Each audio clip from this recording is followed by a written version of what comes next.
NEET का paper leak जो हर जगह चल रहा है ऑल ओवर। तो सवाल ये उठता है कि जब एक एनटीए जैसे इतना आपके पास रैडो की घड़ी नहीं है आपके पास या फिर आपको मालूम नहीं, इट्स वेरी डेंजरस कि आप कैसे।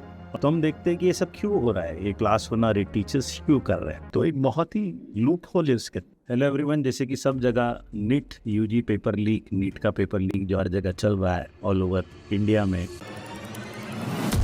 इसके इन्वेस्टिगेशन चल रहे। सीबीआई महाराष्ट्र से लेके राजस्थान तक कई सारे क्लास ओनर्स पकड़े जा रहे, कई सारे टीचर्स पकड़े जा रहे, कई सारे बच्चे लोग का भी इन्वेस्टिगेशन चल रहा है। तो एक बहुत बड़ी प्रणाली है, ये नेक्सस है। And as an coaching class association, Maharashtra class owners association, हम इसके बिल्कुल खिलाफ। लेकिन मैं कुछ सवाल पूछना चाहता हूँ। हमारे पूरे डिस्कशन में हमने यही देखा कि जब हमें पूरे इन्वेस्टिगेशन चीज़ को हम देख रहे हैं तो हमने देखा कि कुछ टीचर्स जो पेपर रेगुलेशन पेपर के जो कमेटी में, पेपर बनाने की कमेटी में है, वो टीचर्स भी कोचिंग क्लासेस चलाते हैं या अपना प्राइवेट ट्यूशन्स लेते हैं। तो सवाल ये उठता है कि जब एक एनटीए जैसे इतना नेशनल बड़ा ऑर्गेनाइजेशन जब कोई कमेटी में लिपि को किसी को नियुक्त करता है तो क्या बेसिस पे करता है, क्या इंक्वायरी बिठाता है, कि क्रॉस चेक करता है कि नहीं कि वो बंदे का वेस्टेड इंटरेस्ट है। तो अगर क्रॉस चेक किया हुआ है तो फिर वो डेंजरस है, यानी कि एनटीए को या गवर्नमेंट मशीनरीज को मालूम है कि इसका एक कोचिंग क्लासेस है और ये कमेटी के अंदर। या फिर अगर नहीं मालूम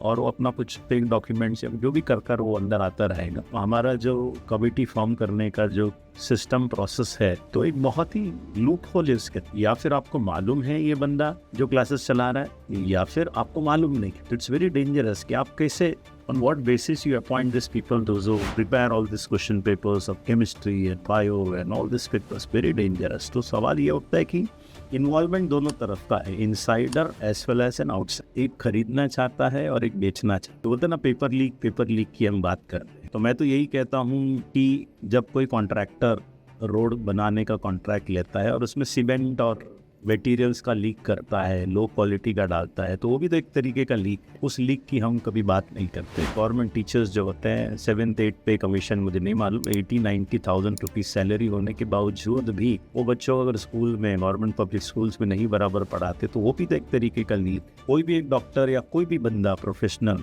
कोई डॉक्टर होता है जब मतलब नॉर्मल डिलीवरी करना चाहिए और अगर सिजेरियन करवा के लेता है तो उसको 70-80 हज़ार ज़्यादा पैसे मिलते हैं। तो वो भी तो एक तरीके का मॉरल वैल्यूज का लीक है। तो एक पॉलिटिशियन या कोई भी एमएलए, एमपी या कॉर्पोरेटर को एक एक्स अमाउंट मिलता है उस एरिया के डेवलपमेंट के लिए, जो भी होगा 5 करोड़ 25 करोड़। अगर उस करोड़ों में से जो पैसे चुराए जाते हैं और उस एरिया में उस चीज़ का इम्प्लीमेंटेशन भी होता है तो वो भी तो एक तरीके का लीक है। तो कहने का तात्पर्य ये है कि हर प्रोफेशन में हर जगह पे कुछ ना कुछ लीक हो रहा है। लेकिन पिछले कुछ दिनों से ये देखा जा रहा है कि सिर्फ कोचिंग क्लासेस और टीचर मतलब यही लीक कर रहे हैं, यही गलत है ये सब चीज़। हाँ, टीचर एक बहुत बड़ा गुरु ब्रह्मा होता है, तो बहुत बड़ा प्रोफेशन है जिसमें नहीं होना चाहिए। मैं तो किसी में भी नहीं होना चाहिए, ये मॉरल वैल्यूज़ है। तो हम देखते हैं कि ये सब क्यों हो रहा है, ये क्लास होना रे टीचर्स क्यों कर रहे हैं, इसका पूरा बेसिस क्या है। एक ही है मेरे दोस्तों, shortcut money, fast money, greed for money. ये जो ग्रीड आता है बहुत ही कम समय में जल्द से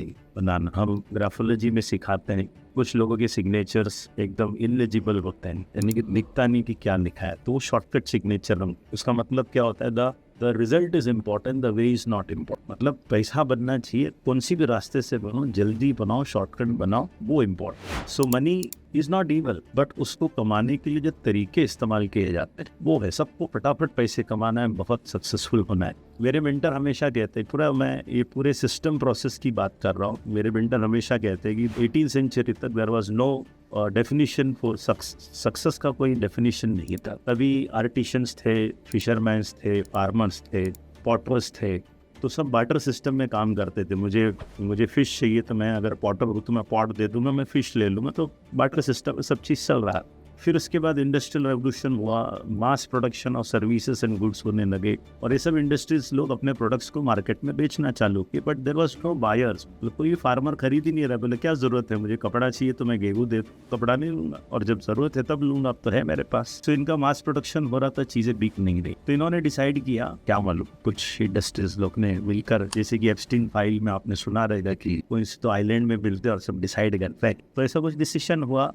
बोला कि सक्सेस को डिफाइन कर। सक्सेस का डेफिनेशन बनाया गया कि जब तक आपके पास फलाना चीज़ नहीं रहेगी तब तक आप सक्सेसफुल नहीं। आपके पास 2 BHK 3 BHK फ्लैट नहीं है तो आप सक्सेसफुल नहीं हो। अगर आपके पास गाड़ी नहीं है, अर्टिगा या कोई ना कोई गाड़ी नहीं है, तो आप सक्सेसफुल नहीं हो। आपके पास रैडो की गाड़ी नहीं है, आपके पास सैमसंग हो या आईफोन मोबाइल फोन्स नहीं है, तो आप सक्सेसफुल नहीं है। आपके पास प्रॉपर्टी नहीं है, तो आप सक्सेसफुल नहीं हो। तो ये डेफिनेशन बनाया गया और सभी लोग इस सक्सेस के पीछे जिस पागलपन के जैसा भागते गए, कुछ लोग को मिला, कुछ लोग नहीं मिला, तो सब शॉर्टकट बीटकट सब करते करते सक्सेस का डेफिनेशन हो चुका है कि इतना अमाउंट, इतना घर, इतना गाड़ी, इतना बंगला, इतना सब चीज से डिफाइन किया है। तो उसके पीछे पागल और एक दूसरे के साथ कंपेयर करते। एक दो हस्बैंड वाइफ मेरे पास आए थे कि डिप्रेशन है। मतलब किस चीज का डिप्रेशन? तो बोले सर हम जिस शादी में जाते हैं, दूसरों की गाड़ी हमारी गाड़ी से महंगी होती है, दूसरों की साड़ी हमारी साड़ी से महंगी होती है। मतलब अगर ये कंपैरिजन है तो फिर तुम्हारे दिमाग में यही है कि मेरे पास घर, गाड़ी या बेहतर गाड़ी या बेहतर घर नहीं है, तो मैं सक्सेसफुल नहीं हूँ। डिप्रेशन इस चीज का चल रहा है। तो डिफाइन कर दिया गया है सक्सेस को और बस इसी सक्सेस के पीछे सब लोग भाग रहे हैं। तो फिर कुछ लोग बहुत मेहनत करते हैं और कुछ लोग फिर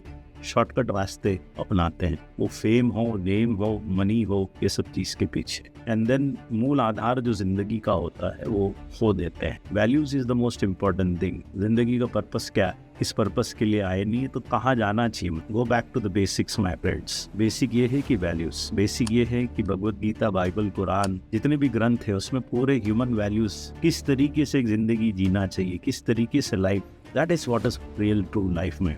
यानी कि जिंदगी में जो फंडामेंटल्स हमारे मैसेंजर्स लोग ने, जो भी पैगंबर आए थे, अलग अलग पैगंबर आए, अवतार आए, उन्होंने कुछ मैसेज लिखी। मैसेज पे जिंदगी जीना है। Money is not evil, the way it is made. मैं हमेशा, मेरे मेंटर कहते हैं कि आपके बैंक में जो पैसे पड़े हैं उसका सोर्स क्या है, कैसा बनाया गया है। कम रहेगा तो भी चलेगा, लेकिन उसका सोर्स बहुत इंपॉर्टेंट, उसका रास्ता बहुत important. So my friends, let us stay with all those values and all. भले दुनिया बहुत आगे निकले, हमसे कोई ज़्यादा पैसा कमाए, let it be. Let us stay on values. कम कमाएं लेकिन बहुत स्ट्रॉन्ग, ईमानदारी से, मुसल्लम ईमान से कमाएं और अपने ज़िंदगी को। सक्सेस का डेफिनेशन, हर रोज़ रात को आप सोएंगे तो पीस ऑफ माइंड होना चाहिए। यानी कि मैंने किसी को उल्लू नहीं बनाया, फटाफट पैसे कमाने के लिए इधर चीटिंग, पेपर लीक, ये लीक, वो लीक नहीं किया, तो आप एक ज़िंदगी में सक्सेसफुल इंसान। Thank you.